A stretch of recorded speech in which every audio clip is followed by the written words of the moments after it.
Hello and welcome back to my bedroom. Firstly, I think those COVID-19 alert levels look very similar to something else. And I know Boris Johnson looks very similar to something else. Please welcome Toby Macormac, ladies and gentlemen. Hi Toby. Mate, you okay? Thanks for doing this. No problem. My first question is, how are you coping with lockdown? Just trying to adhere to it as best I can, but at the same time, try and get on with the end of season stuff that we normally have to do, because even though there's no football at present and there's no given start date, we still have to conform to FA regulations around paperwork and put the season to bed like we normally would. So, how does it feel to know that Warrington Town have exceeded the online fundraising target recently? Fantastic news. With the being no home fixtures and no revenue coming in through the door, we still have end of season invoices to pay, such as coach travel. We had a couple of loan players, so those invoices needed paying, and with no money coming in, the support that we've had with the online fundraiser has just been amazing, and it really shows that people in the town are getting behind the club. Do you think that reaching and exceeding the target is enough to carry the team through until play resumes?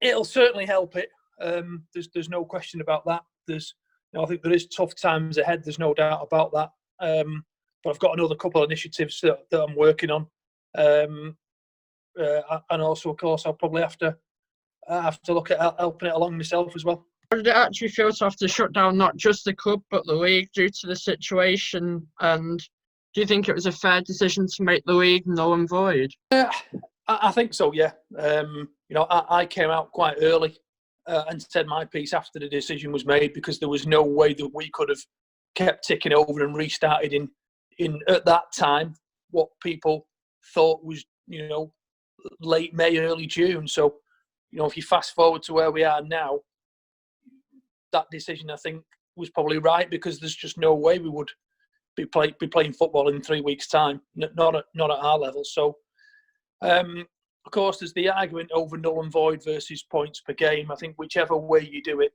there'll always be a challenge from someone. And I think as well, in our division, there was a team that was in a non-relegation position that would have ended up in a relegation position if they'd have used points per game. So again, that's probably not as fair as it could be. So, but I think, knowing what we know now, to null and void it at the time was the right decision. But I personally thought back then in March that it was the right decision. Do you or any of the other club staff members have any idea about the future, to when players and fans of the home and travelling teams will get back to the grounds?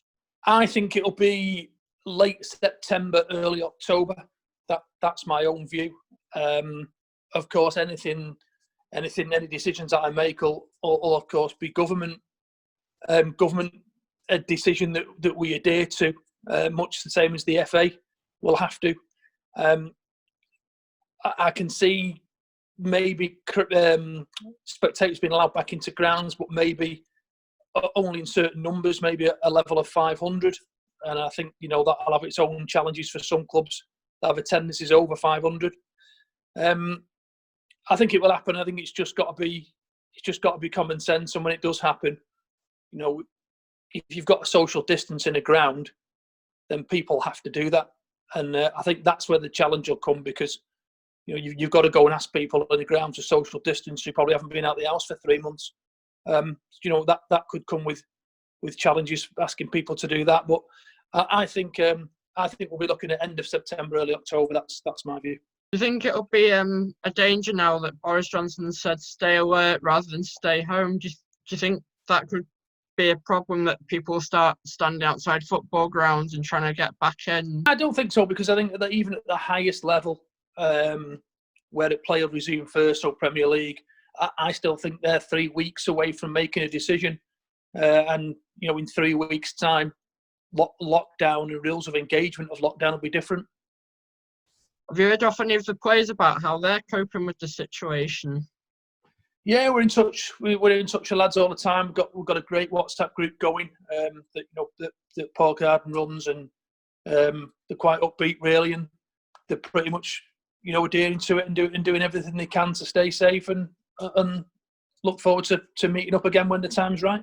Do you think there's any chance we could have maybe done better in the league should it have carried on? Like we could have ended up top or at least third, maybe. Yeah, I think we could have maybe ended up maybe third, or maybe a place higher, but because we were sort of getting into a bit of form before COVID-19 came along, so I think there was a possibility of that. Run-ins are always tough because when you're up there, you first or second, there's pressure on you, and pressure can tell in games. And again, that's sometimes why points per game can be a little unfair, because teams do buckle under pressure, but then teams that are on a bit of a run can gain more points out of it. So I think we were in decent run of form, and maybe we could have grabbed third. How did you find the struggles of the times when we kept either getting a draw or a loss? It was tough times with results in some parts of the season, but I said a couple of times this season that one of probably not it's not the worst thing that's happened, but not the Super Playoff wasn't the worst thing that happened to us. Actually beating South Shields at South Shields was, because the level of expectation on us this season was immense. People expected us just to win the league, and it doesn't happen at any level because budgets are different, opposition budgets are different, opposition sign different players. There was a full-time club, namely South Shields, in the division. They chose to go full-time after last season, which is a huge, huge difference. We were up against, some whacking big budgets, FC United for one. So, every season's different. We had some indifferent results, a couple of purple patches, but I think, over the season we didn't give a bad account of ourselves. A targeted fifth to get back in the playoffs again, and that's where we would have finished. After that really good win in the playoffs against Nantwich Town, I had a really good feeling about this Senior Cup. What do you think about that being cancelled? Do you think that's really affected our chances of getting a silverware this season? I suppose if you're in it, if you're still in the competition, you've always got a chance to win it. I think that it was the sensible thing to do at the time. You couldn't have continued it.